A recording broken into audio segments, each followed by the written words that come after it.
Hello everyone, this is Anthony and you are watching my brand new channel Ride with Anthony. So basically এই চ্যানেলটার খোলার উদ্দেশ্য হচ্ছে আমি আমার মোটর ব্লগিংটা নিয়ে আসলে অনেক দিন ধরে ফ্যাসিনেটেড ছিলাম যে মোটর ব্লগিং করব। তো এটা নিয়ে আসলে করা, পাশাপাশি বাইক মার্কেট সার্ভিসিং রিলেটেড কিছু ইনফরমেটিভ ভিডিও যদি পাই, ডেইলি লাইফস্টাইল নিয়েও আমি কভার করার চেষ্টা করবো আর কি। তো আমি পুরান ঢাকায় থাকি। সো আজকে একটা ইনফরমেটিভ ভিডিও নিয়ে আপনাদের সাথে আসছি। আমার বাইকের ট্যাক্স টোকেনটা রিনিউ করব। তো তার আগে এখানে যাওয়ার পথে আমার বাসা থেকে 5 মিনিটের রাস্তা, এটা ধোলাইখাল বলে, এটা একটা খাল ছিল আগে। অনেক ব্লগাররা দেখতেছি ইদানিং ব্লগিং টগিং করে। তো যাওয়ার পথে এখানে কিছু একটু ক্যাপচার করে নিলাম বিকজ আপনাদের শেয়ার করার জন্য। এখানে এত বাজে একটা সিচুয়েশন হয়ে আছে, কেউ দেখার মতো নাই আসলে। এখানে পুরা ডিজাস্টার অবস্থা। একই রাস্তা দিয়ে গাড়ি আসতেছে, গাড়ি যাচ্ছে আর কি, সারাটাক্ষণ 24/7-ই বলা যায় হিউজ পরিমাণে প্রেশার থাকে। তো ব্যাংকে যাব, যাওয়ার পথে একটু ক্যাপচার করে দেখালাম আর কি আপনাদের। তো এটা হচ্ছে সেই ঐতিহ্যবাহী নারিন্দার রাস্তাটা, সামনে মসজিদ। এখানে অনেক খাবারের দোকান টোকান আছে, এবং অনেক ব্লগার এসে ব্লগ টক করছে, আপনারা হয়তো দেখবেন বিভিন্ন ব্লগে। মসজিদের অপোজিটেই এখানে অনেক খাবারের দোকান টোকান আছে। এখানে অনেক ঐতিহ্যবাহী খাবারের দোকান দেখা যায়, যেমন রয়্যালের কাচ্চি আছে, এখানে বিউটি লাচ্ছি আছে। তারপর হচ্ছে আপনার ঝুনু পোলাওগড়, যেটা অনেক বছর আগের আর কি, এই গলিটার মধ্যে সব এখানে।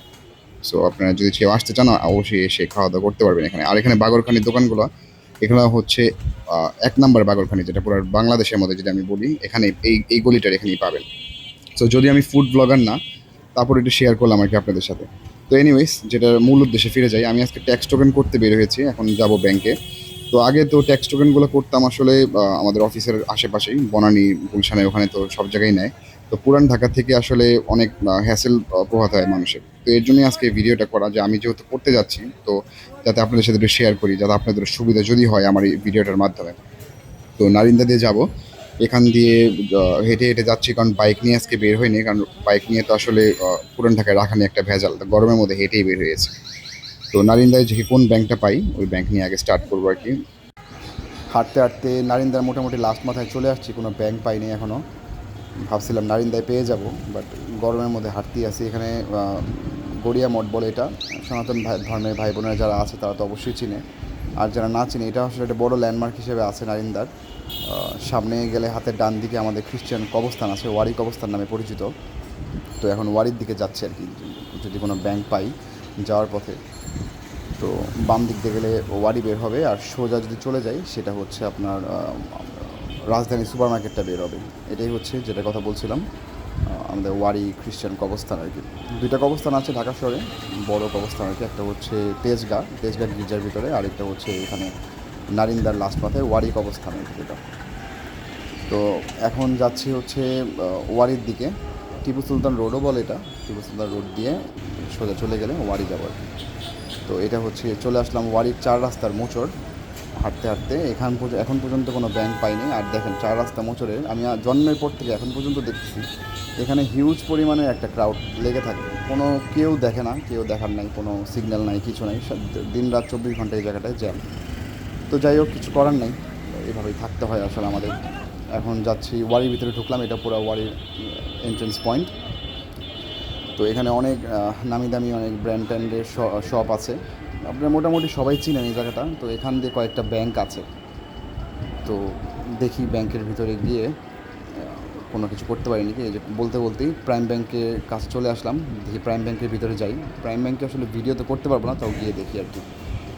সিঁড়ি দিয়ে উঠলাম, প্রাইম ব্যাংক দিয়ে উঠতেছি, ভিতরে ভিডিও করতে দিবে না, তারপরেও যতটুকু পারি আমি দেখালাম আর কি। প্রাইম ব্যাংক থেকে আমাকে রিজেক্ট করে দিয়েছে, প্রাইম ব্যাংকে হবে না। তারা বললো যে এখানে ট্যাক্স টোকেনে কাজ করে না। তো এখন সামনে আরেকটা ব্যাংক আছে, আমার বোনের ব্যাংক। আমার বোনের ব্যাংক বলতে আসলে আমার বোনের এক্স ব্যাংক, ইবিএলে দেখি কী করা যায়। অনেক মজার বিষয়, ইবিএলও হয় না। ইবিএল এর আগে আমি বনানী থেকে করছি, তারা বললো তারা সাব ব্রাঞ্চে করে না কোনো কিছু। তো সামনে ওয়ারির আরও ভিতরে চলে আসি, এখানে সোশ্যাল ইসলামী ব্যাংকে আসলাম। এখানে দেখি এখানে কোনো কিছু হয় নাকি। সোশ্যাল ইসলামী ব্যাংকের ভিতরে ঢুকতেছি, ভিতরে তো আসলে ভিডিও করা যায় না, এর জন্য সিঁড়িতেই আমার ভিডিওটা ক্লোজ করতে হবে। তারপর আপনাদের দেখাই আর কি যে কোথায় কী হয়। এটা ওয়েল ফুডের অপোজিটে, ওয়েল ফুডে আসলে অপোজিটে দেখবেন ইসলামী ব্যাংক আছে, এখানে আসলেই পাবেন। সোশ্যাল ইসলামী ব্যাংকেও হবে না। আমি আসলে ব্যাংকগুলো আপনাদের দেখাচ্ছি কেন, আচ্ছা ব্যাংকে যাওয়ার আগে এখানে একটা বলি। এই যে পেশোয়ার আইন, এখানে নাকি লাইন ধরতে ধরতে সেই মেন রোড পর্যন্ত চলে যায় মানুষ খাওয়ার জন্য। I don't know Y, but আমি এখনও পুরান ঢাকা থেকে এটার মধ্যে যাইনি আসলে, কারণ এইভাবে লাইন ধরে খাওয়ার মোটেও আমাদের ইচ্ছা নাই। তো বাইরের থেকে দূর দূরান্ত থেকে যারা টাকা পয়সা খরচা করে আসে তারাই আসে শুধু আসলে এখানে। তো অলরেডি 3টা ব্যাংক, প্রাইম ব্যাংকে গেলাম, ইবিএলে গেলাম, সোশ্যাল ইসলামী ব্যাংকে গেলাম, তারা করে না কোথাও। এখন মেন রোডে ইসলামী ব্যাংকে আসলাম, এটা অপোজিটে হচ্ছে ওই যে ইউনিমার্ট। ইউনিমার্ট তো সবাই চেনে এখানে, পুরান ঢাকার ইউনিমার্ট, ওয়ারি ইউনিমার্ট নামে পরিচিত। এটাই সেই ওয়ারি ইউনিমার্ট। এটা যদিও ওয়ারির বাইরে। ইসলামী ব্যাংক আর উপরে দেখবেন ব্র্যাক ব্যাংক আছে। ইসলামী ব্যাংকে যাই, ইসলামী ব্যাংকে দেখি কী করা যায়। তো ইসলামী ব্যাংকেও হয় নাই, তারাও না করে দিল। উপরে 3 তলায় গিয়ে দেখি ব্র্যাক ব্যাংকে হয় নাকি। আমি আসলে আশ্চর্য হচ্ছি, কোনো ব্যাংকেই নিচ্ছে না। তো ব্র্যাক ব্যাংকে দেখি কী বলে তারা। এখন ব্র্যাক ব্যাংকে ঢুকি, দেখি ভিতরে কী অবস্থা। আপনাদের কষ্টের কথা কি বলবো, ইসলামী ব্যাংকে গেলাম, তারা তো একদম কথাই শুনতে চায় না। চলে আসলাম ব্র্যাকে, ওইটার মধ্যেও করবে না। অপোজিটে আইএফআইসি ব্যাংক দেখলাম, এটার মধ্যে 100% হওয়ার কথা, কারণ বনানীতে এর আগেও করছিলাম ওখানে ট্যাক্স টোকেন রিনিউ। এখন যাই, রাস্তার ওই পারে যেতে হবে, আর রাস্তা খুঁজে পাচ্ছি না, টপকায় তো যাওয়া সম্ভব না ফোনটা নিয়ে। তো দেখি কোথাতে যাওয়া যায়। তো অবশেষে পেলাম, আরফান নিশোর সুড়ঙ্গ পথ দিয়ে যাচ্ছি। সুড়ঙ্গ দিয়ে হেঁটে হেঁটে এখন আইএফআইসি ব্যাংকে যাবো। আইএফআইসি ব্যাংকটা হচ্ছে এখানে ফকিরবানু ভবন, এটা বলে ফকিরবানু ভবনের নিচে যে আইএফআইসি ব্যাংকের ব্রাঞ্চটা এখানে। এখন এখানে গিয়েও আমি মনে হয় আজকে হতাশাই ভুগবো, যার যেরকম দেখতেছি আর কি। যেই কথা সেই কাজ, আমি পুরোপুরি হতভম্ব হয়ে আসলাম। বলদা গার্ডেনের অপোজিটে এখন আমি, এখানে রাজধানী মার্কেটের নিচে। এখান দিয়ে কোনো ব্যাংক নেই, আইএফআইসি ব্যাংকে তারা করবে না, ট্যাক্স টোকেন কি তারা এটাই বলতে পারছে না আর কি। সো অনেক কষ্ট নিয়ে এখন আবার চলে যাচ্ছি গরমের মধ্যে হেঁটে হেঁটে দয়াগঞ্জের রাস্তায়।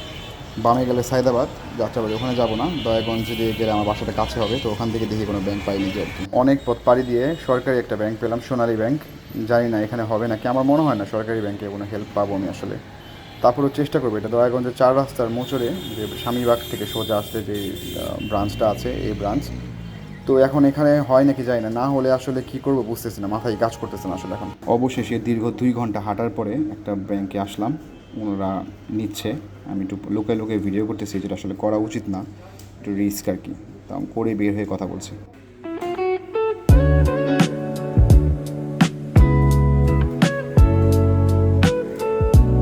ভাই রে ভাই, দীর্ঘ 2 ঘন্টা হাঁটাহাঁটি করার পর অবশেষে আমার ট্যাক্স টোকেন রিনিউ কাজ কমপ্লিট হলো। এখন বলি আসলে এটা কোথায়। এটা হচ্ছে যাত্রাবাড়ি শহীদ ফারুক রোড, পুরাতন নূপুর কমিউনিটি সেন্টার এখন নেই যদিও, তো এখানে ওই নামে পরিচিত আছে। এটা 2য় তলায় আল আরাফা ইসলামী ব্যাংকে চলে আসবেন যারা এখানে কাজ আশেপাশে আছে। এখানে গাড়ির সকল ধরনের ডকুমেন্টেশনের কাজ করে, আমি তাদের সাথে কথা বললাম। সো আসলে এখন অনেক মানুষের প্রশ্ন আসতে পারে যে আমি এতগুলো ব্যাংকে গিয়ে সময় কেন নষ্ট করলাম ইনফরমেশন না নিয়ে। এটা আসলে বেসিক্যালি কেন, নতুন ঢাকায় সব জায়গায় মোটামুটি করে ব্যাংকে, বাট আমাদের পুরান ঢাকায় সব সাব ব্রাঞ্চগুলোতে করে না। যার কারণে আমি আসলে আপনাদের সময় বাঁচানোর জন্য, আমার ভাই ব্রাদার যারা আছে তাদের হেল্প করার জন্য আসলে এইটা। তো আপনারা যদি আপনি মূল্যবান সময়টা বাঁচান, বিভিন্ন ব্যাংকে না গিয়ে, বিভিন্ন ইয়েতে না গিয়ে ডিরেক্ট এখানে চলে আসবেন। আরও যদি কোনো জায়গা থাকে আপনারা আমাকে কমেন্টে জানিয়ে দিতে পারেন আশেপাশে, তাহলে আরও মানুষের হেল্প হবে। সো আজকে এই পর্যন্তই। আমার ফার্স্ট ব্লগে আপনাদের সঙ্গে থাকার জন্য অসংখ্য ধন্যবাদ। আমি নতুন আরেকটা ব্লগ নিয়ে চলে আসবো আপনাদের সাথে খুব জলদি। তো টিল দেন আমার সাথে থাকবেন, সুস্থ থাকবেন, ফ্যামিলির সাথে ভালো থাকবেন।